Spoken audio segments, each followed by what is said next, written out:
Hello दोस्तों, कैसे आप सब। मुझे पता है कि आप सब बहुत ही अच्छे हैं, घर में हैं, सेफ़ हैं। आज इस टॉपिक के बारे में हम बात करने जा रहे हैं कि हमें अपना लाइफ पार्टनर में क्या देखना चाहिए। उनका क्वेश्चन ये है कि हमें अपना लाइफ पार्टनर कैसे चुनना चाहिए, बट वही है मतलब कि लाइफ पार्टनर में हमें ऐसा क्या देखना चाहिए जिसे हम समझ सकें कि यस, हम इससे लाइफ पार्टनर बना सकते हैं। उनमें क्या क्वालिटी होनी चाहिए। तो चलिए इस पे थोड़ा सा डिस्कस कर लेते हैं। तो वीडियो लास्ट तक ज़रूर देखिएगा और आपका जो भी ओपिनियन है वो कमेंट पे ज़रूर बताइएगा। तो चलिए स्टार्ट करते हैं।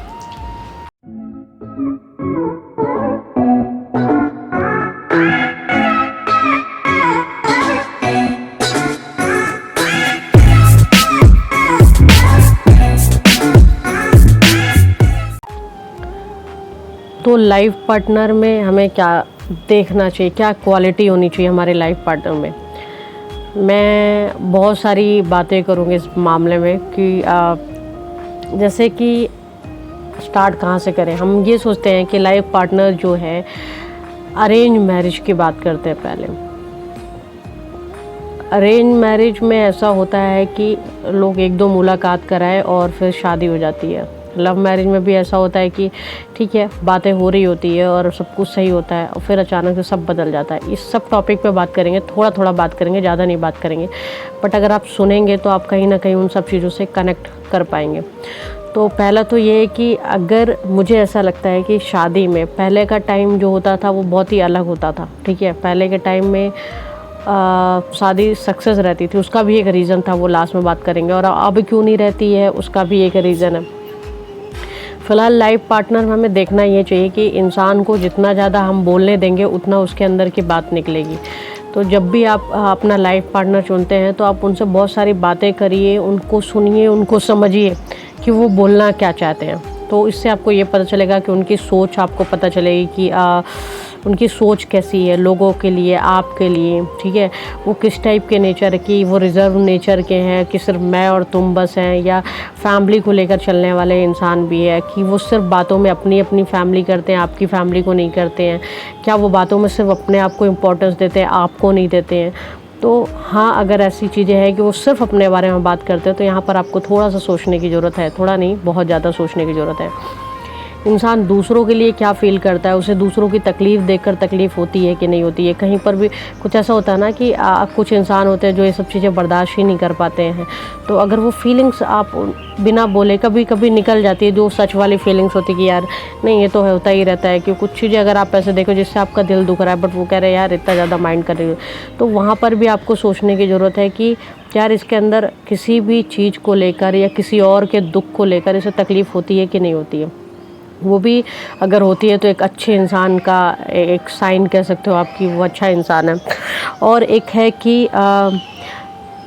आपकी ओपिनियन को कितना इम्पोर्टेंस देता है कि आप जब कोई अपनी बात रखते हो कि मैं ऐसा सोचती हूँ या मैं ऐसा सोचता हूँ या मुझे ऐसा लगता है, तो वो उसको कितना इम्पोर्टेंस देता है। क्या उस वक्त वो आपकी बातें सुनता है या सुनती है, या अपनी बस कि नहीं आपने बात जो कर रहे हो। या तो यहाँ पर भी सोचने की ज़रूरत है कि अपनी बात, अपनी ओपिनियन पहले ही बता देना, अपनी बातों को ज़्यादा इम्पोर्टेंट देना, आपकी ओपिनियन को इस तरह से बता देना कि आप बेवकूफ़ हो या आपको समझ उतनी नहीं है जितनी मुझे समझ है।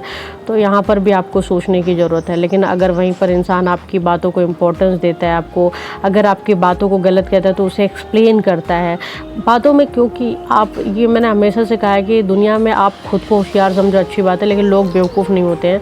तो आपको कहीं ना कहीं ऑब्ज़र्व हो जाएगा कि ये इंसान जो है सही बातें नहीं कर रहा है। तो हाँ, वहाँ पर सोचने की ज़रूरत है। बट वहीं पर अगर वो इंसान आपकी बातों को इम्पोर्टेंस देता है, आपकी बातों को सुनता है, आपकी बातों से एग्री होता है, आपको कहता है कि हाँ तुम सही हो, तो कहीं ना कहीं वो इंसान अच्छा है। उसको आप अपना लाइफ पार्टनर में एक क्वालिटी देख सकते हैं, उस क्वालिटी को। अब हम बात करेंगे कि बातें कितना करता है। मतलब इंसान क्या है कि बातें बहुत ज़रूरी होती है, रिलेशनशिप में हो या शादी करने वाले हो तो भी, क्योंकि इंसान जितना ज़्यादा बातें करेगा उतनी ही चीज़ें निकल के आएगी। आप पूरे दिन बातें क्या करोगे, तो आप जब बातें करोगे तो आप अपनी सारी चीज़ें बताओगे, पास्ट, फ्यूचर, आपकी सोच, आपको क्या पसंद है, आपको क्या पसंद नहीं है। तो उन सब चीज़ों से भी बहुत ज़्यादा हम पहचान सकते हैं कि इंसान हमारे लायक है, या हम उसके साथ अपनी लाइफ अपनी पूरी लाइफ उसके साथ रह सकते हैं कि नहीं रह सकते। तो वो भी पता चलेगा, क्योंकि फिर उसकी सोच आप जानने लग जाओगे कि वो कैसा है। ठीक है, प्रायोरिटी लिस्ट कहेंगे कि आप उनके प्रायोरिटी पे हैं कि नहीं। जैसे माना कि लोग बहुत ज़्यादा बिजी होते हैं, आपने ऐसी शादी, आप ऐसे लड़कियों को पसंद कर रहे हो, ऐसी लड़कियों को जॉब होल्डर है, ठीक है, थक गया, बट वो पता चलता है कि थकने के बाद भी इंसान 2 मिनट कॉल कर रहा है, बात कर रहा है, चीज़ें, वो इम्पोर्टेंस ना, फीलिंग्स आती कि नहीं यार मैं इम्पोर्टेंट हूँ, है ना। सामने वाला कितना थका हुआ फिर भी बात कर रहा, कुछ बताना, तो वो चीज़ें समझ में आती है कि प्रेफरेंस मुझे मिल रही है, प्रायोरिटी मैं हूँ। तो यस, आप ऐसे इंसान में क्वालिटी देख सकते हैं। और बात करते हैं कि अगर आप किसी को ट्रस्ट वाली चीज़ें हैं कि कुछ लोग होते हैं ना, बात बात पे डोमिनेट हो जाना, ये नहीं होना, वो बहुत सारे आजकल शादीशुदा लाइफ स्टार्टिंग में जैसे शादी होने वाली रहती है तो थोड़ा दिन बाद चलते फिर ये स्टार्ट हो जाता है, स्क्रीनशॉट दो, कहाँ गए थे बता के जाओ, या कहाँ गए थे बता के जाओ। तो ये सब चीज़ें नहीं होनी चाहिए। एक मैच्योरिटी लेवल पे चीज़ें हैंडल होनी चाहिए, क्योंकि आपकी ये लाइफ का सवाल होता है, प्यार मोहब्बत नहीं हो रहा होता है कि आप जब तक सही चल रहा है तो ठीक है, नहीं तो फिर आप मूव ऑन कर जाओगे, या नहीं करोगे तो दर्द वर्द सह के छूट जाएगा। तो इसको आपको लाइफ तक इसके साथ चलना है। तो आपको ये भी देखना पड़ेगा कि सामने वाला ट्रस्ट करता है कि नहीं करता है, डोमिनेट है, हर चीज़ का प्रूफ देना, एक्सप्लेनेशन देना, कहीं ना कहीं अपनी बातों को ज़्यादा तवज्जो देना, आपकी बातों को इग्नोर करना। तो आपको ये समझना पड़ेगा कि इसमें वो क्वालिटी नहीं है। अगर ये सब है कि यार इंसान डोमिनेट नहीं है, केयरिंग है, पैम्परिंग है, टाइम देना, आपके टाइम को आपका प्रॉब्लम समझना, आपको प्रायोरिटी देना, आपको प्रेफरेंस देना, यस, आपको फील कराना कि आप मेरी लाइफ की अब पार्ट हो, या लाइफ के अब पार्ट हो, वो इम्पोर्टेंस शो करना, तो यस, ये क्वालिटी आपके लाइफ पार्टनर में है, तो आप उस पर सोच सकते हो।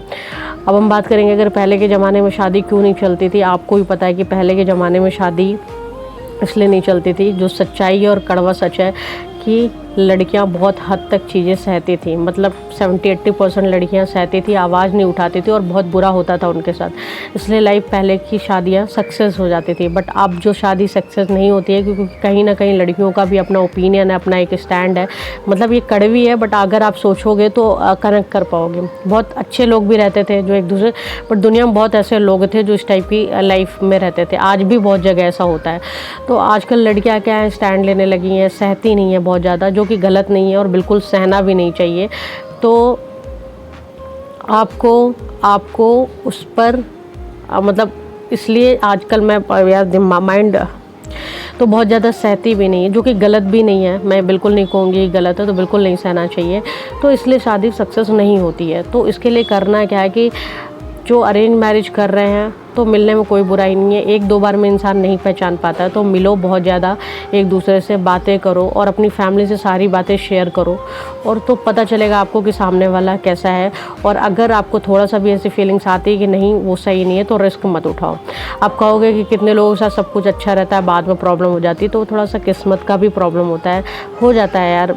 अब किस्मत बहुत ख़राब होती है तो लोग शो करके बहुत कुछ और दिखाकर और बाकी आगे चल के झूठ बोल जाते हैं। तो वहाँ पर भी मैं आपको कहूँगी कि बहुत तरीके होते हैं उन रिलेशनशिप से बाहर निकलने के लिए। कभी भी सह कर अपनी लाइफ मत बिताओ, बहुत छोटी सी लाइफ है। मैं तो हमेशा कहती हूँ कि स्टैंड लो, आप चाहे किसी भी एज में हो। इसके लिए करना क्या है, जो आज की यंग जनरेशन है मैं उनकी बात कर रही हूँ कि शादी होते ही डिपेंडेंट मत हो जाओ, अपने लिए कुछ ना कुछ करो, अपने लिए इतना कुछ करो कि आपको डिपेंड लाइफ ना जीना पड़े, जिससे आपको प्रॉब्लम अगर होती है।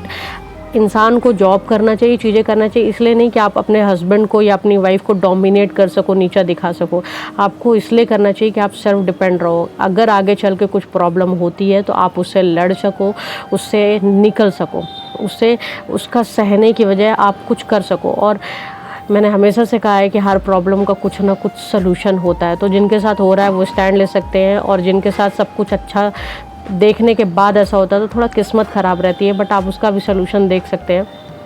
तो बस यही है कि जो क्वालिटी मैंने बताई, अगर आप उसे देखेंगे तो आपकी शादी सक्सेस होगी। बट फिर भी अगर नहीं होती है तो समझिए कि किस्मत ख़राब है। और हर रिलेशनशिप में ऐसा मत सोचिए कि बिल्कुल सब सही सही अच्छा चलता है, मीठा मीठा और बहुत अच्छा सपनों की दुनिया। हर रिलेशनशिप में अप्स एंड डाउन्स होते हैं, हर रिलेशनशिप में लड़ाई होती है, हर रिलेशनशिप में झगड़ा होता है।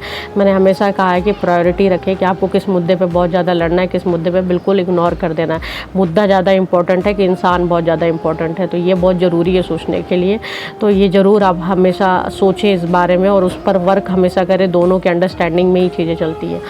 तो बस यही चीज़ मैं बताना चाह रही थी कि आप इस तरह की चीज़ें देखें। और प्लीज़ अरेंज मैरिज हो रही तो या लव मैरिज हो रही हो, बहुत ज़्यादा मिले और बहुत ज़्यादा बात करें। आपको ज़रूर बात करने से बहुत सारी चीज़ें पता चल जाएगी, मिलने से भी, कि इंसान कैसा है, कितना छुपाएगा, किस हद तक छुपाएगा। तो यही मेरी ओपिनियन है। आपकी जो भी है कमेंट पे ज़रूर बताइएगा। फिर मिलेंगे नए वीडियो के साथ। तब तक अपना ध्यान रखें, घर में रहें, सेफ रहें।